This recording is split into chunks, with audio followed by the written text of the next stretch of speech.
my name is Bridger Fates, and welcome to Master Stockman Consulting's educational video series on business power tools for agriculture. You know, in ag, we use a lot of tools, and we're used to using a lot of tools. It could be as simple a tool as this T-post, or maybe as useful a tool as this bell wagon. But today, we're really going to focus on business tools for agriculture. You know, whether you're raising chickens and maybe selling some eggs at the local farmer's market, or even selling produce from your garden, or you could be producing livestock. These tools will help you get you on the road to a profitable and sustainable ag business. We have 7 videos in this series that'll help you. The first video is basic farm and ranch economics. Then we have business tools for agriculture, then using the Wyoming Ranch Tools site. Then we have record keeping for ag. Then we have getting started in agriculture. And then we finish up with implementing the scientific process and implementing ag research. These videos are made possible through funding from Western SARE, and we appreciate their support. And in this video, I'm going to talk to us about business tools for agriculture. I'd like to thank myself for that introduction. Again, my name is Bridger Fates, and today we're going to talk about business tools for your ag operation. And an ag operation can really be anything from raising backyard poultry, raising a garden, to, ranching, alfalfa production, or, larger operations like that. In terms of tools, some of these tools on this picture, many of you are familiar with. Certainly, many of you might have used a pitchfork or a rake or a shovel. Those seem fairly familiar. There's other things that we can use on a ag operation as well, including things like GPS for land area measure and to help us with the tractor. Those are all tools that we can use in ag. But there's some business tools that I want to talk to you about that can be used in all types of agriculture as well.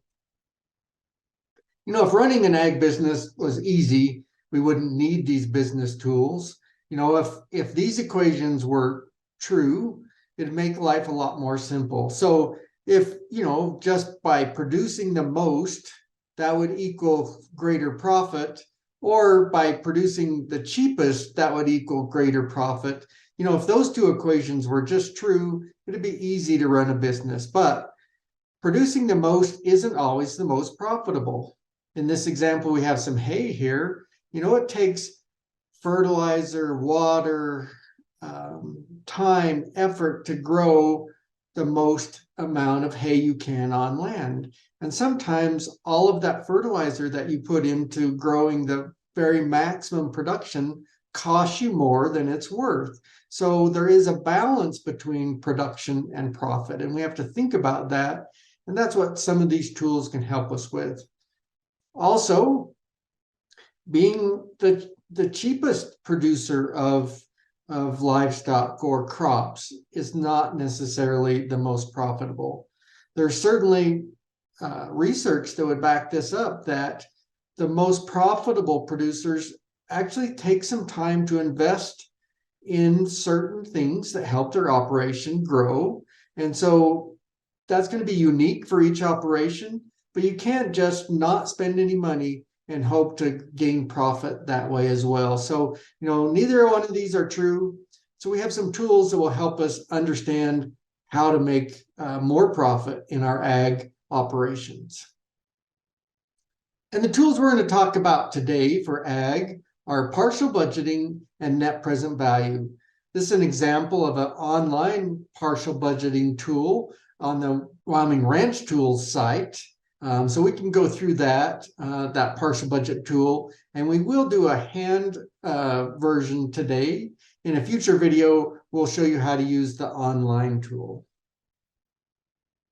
So what is partial budgeting? Well, it helps you determine if you're going to be better or worse off financially. So if you're trying to think about adding something to your ag operation, in the example we're going to talk about today, we're going to look at buying a ram that will help increase twinning in our ewe flock. So if we're raising sheep and we want to get more twins, one of the ways you could do that is to buy a ram who's genetically predisposed to throw more twins. So, would that make us better or worse off by buying that ram? That's the types of questions that you can ask yourself with a partial budget. It's a useful tool for analyzing new business ideas as well, or changing to an existing ag business. So if you want to think about starting a backyard poultry operation, this partial budget is a great tool to help you with that. Or these changes like, buying a different ram for your ewe flock. They're best for analyzing specific ideas and changes, and we'll see that as we go through. And it contains only income and expenses that change due to your proposed decision. So it helps us narrow the focus of this business decision that we're trying to make with our ag operation. The way that a partial budget works is it systematically organizes the answers to 4 questions. And the 4 questions are fairly simple questions. If you're trying to think about a change or a business, the first question you need to ask yourself is, what new or additional costs will I incur? What costs are going to be out there? What are those new costs that I'm going to have to spend money on to start my business or to make a change to my business? What current income will be lost or reduced? So if you are already running a business and you are making a certain amount of money on that business and you make a change, will you lose or reduce some of the income that you're already making? The next question is, what new or additional income will be received? So if you're starting a new business, certainly that's a little more straightforward. If you're making a change to your business, what's that additional income you're going to get by making that change? And then the last question is, what current costs will be reduced or eliminated? What costs can I cut back on if I make this change? That's that 4th question. So these aren't complicated questions, but they do take some time to think about answers as you go through, as you're thinking about your own business opportunities in agriculture. So as I said, let's do an example here. This is an example that I worked up on by hand. And I wanted to look at increasing twinning in my ewes with a more productive ram. And the goal was to increase them from 1 lamb per ewe up to 1.2 lambs per ewe on average. And I have 20 ewes, so I figured that I could buy 1 ram and he would take care of my 20 ewes. So those 4 questions again. Number 1, what were my additional costs? Well, as I thought about this one, I have an additional cost of a more expensive multiple producing ram, right? So that's an additional cost that I have to think about. I have an additional cost of feed for ewes with twins. So ewes with twins will eat a little more than ewes with singles, or they can on average. So we have to think about that. With 20 lambs, if I get 1.2 lambs per ewe, that adds up to 4 more lambs. So I have a veterinary expense for 4 more lambs. If I'm going to tag my lambs, I've got 4 more tags for my lambs. So if we go through this, additional cost, multiple producing ram, I just need to buy 1 ram, and I'm going to spend $650 on that ram. For the 4 ewes for the ewes with twins, that additional feed, remember I have 20 ewes, so I'm going to say it cost me $5 per ewe, so $100 total per year, or for the 4-year life of the ram that I'm going to be using, $400 for each ewe, an additional feed cost. My veterinary expense for 4 lambs, at $5 a piece, that's $20 a year, or $80 for the 4 years. And my tags at $2 per tag, so that'd be $8 per year for tags, or $32. So my total year 1 would be $778 that I would need to spend to make this change in my herd. And if we look at it over a 4-year period, that's $1,162 because I only have to buy the ram once. Even though I have expenses for these others on an annual basis, we just buy the one ram and he lasts 4 years. Best case scenario. The next question, what's my reduced income? Well, I did have 1 lamb per ewe, so that's the 20 lambs. And if they weighed 80 pounds and I was selling them at $1.75, that would be 20 lambs times $140 equals $2,800. So that's how much money I would make each year, or $11,200 over 4 years, selling 20 lambs a year for 4 years.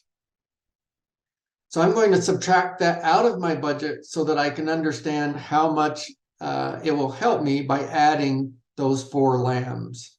So the total cost, that's from number 1, plus the reduced income, that's from number 2, is $12,362 in 4 years. So for this change to make sense, I need to be able to make more money than that. So my third question, what's my additional income by making this change with my ram so that I can have 4 additional lambs in my flock of 20? So now I'm selling 24 lambs instead of 20 lambs. They're going to weigh the same, 80 pounds. I'm going to sell them for that same price, $1.75. So now I'm going to have 24 times 140, or $3,360 per year, or a total of $13,440. Well, what's a reduced cost? Well, I spent $650 on a multiple producing ram. If I wanted to just buy a low producing ram, which is what I'd been doing before, those rams cost $500.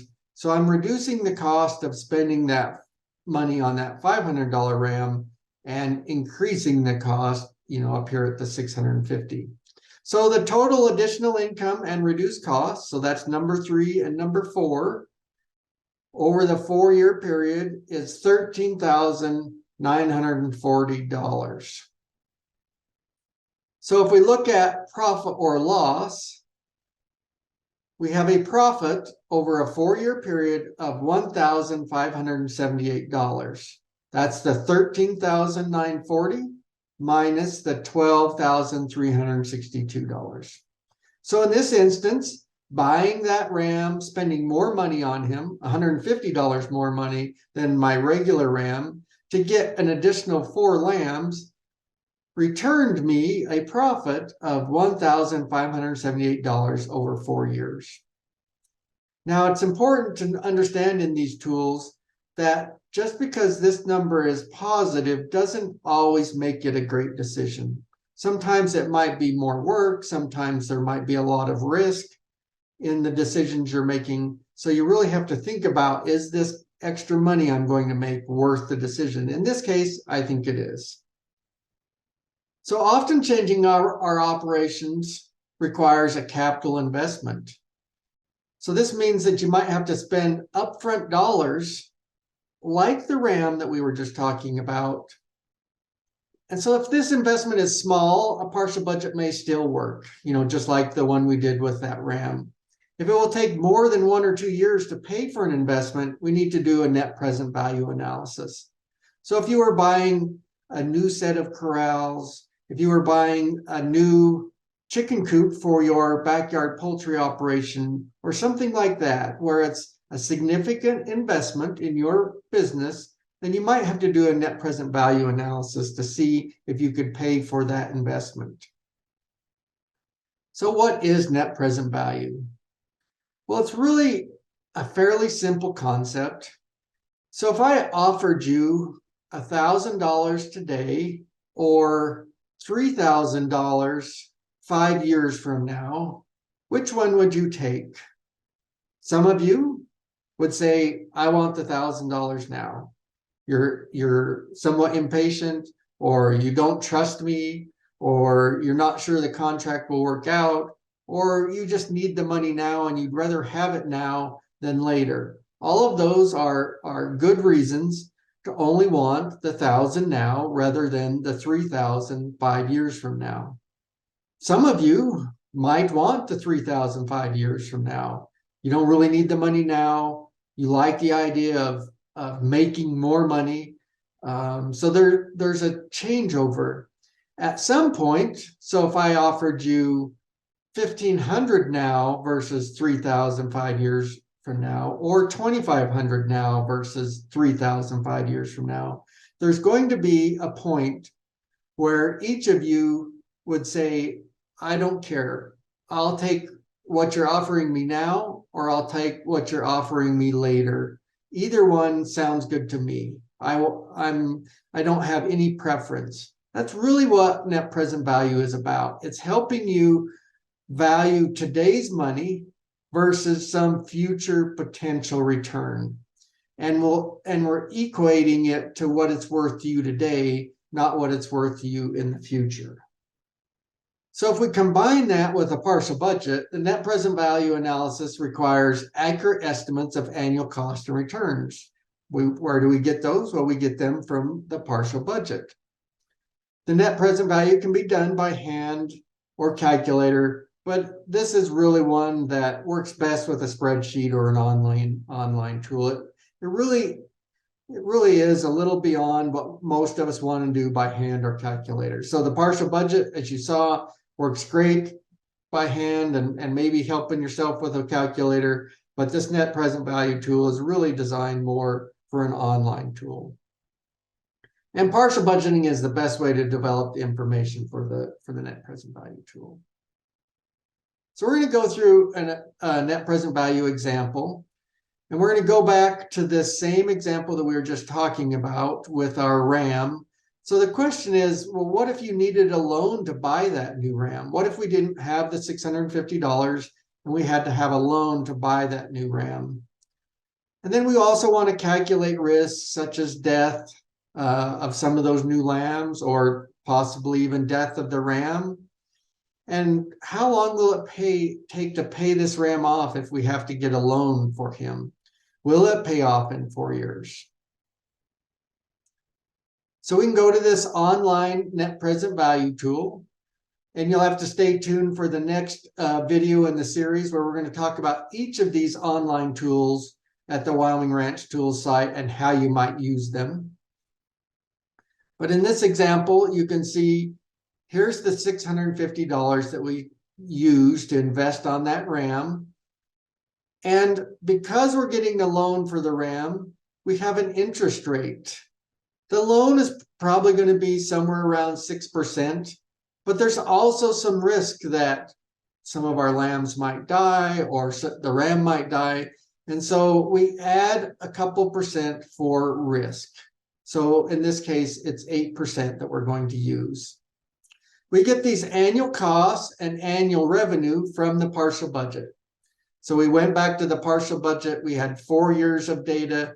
We just went back to that partial budget and looked at it and got the annual costs and returns from that partial budget. So if we look at that over 5 years, we have a net present value of $1,395.31. So really over 4 years, because that's all we did. So that's how much the money is worth to us today, is $1,395.31. And this change, adding these twins, even with the additional risk and even with having to borrow money for our RAM, is a pretty positive change because we have a break-even year of 1 year. So that's how this net present value tool works. We'll certainly share some other examples as we go through these videos so you can get a better feel for how you might use it when you're thinking about things that you need to invest for your ag operation. Like I said, this could be a new chicken coop, it could be a fence, it could be a barn, it could be buying, 20 new ewes for a sheep operation. Well, I hope you've enjoyed this video and have learned something about the business tools that we use in agriculture. Your assignment is to redo that twinning partial budget with different assumptions. So I'll provide your instructor different assumptions for you to use to enter into that budget and redo that budget. I hope you enjoy your assignment, and I hope you enjoy the future videos.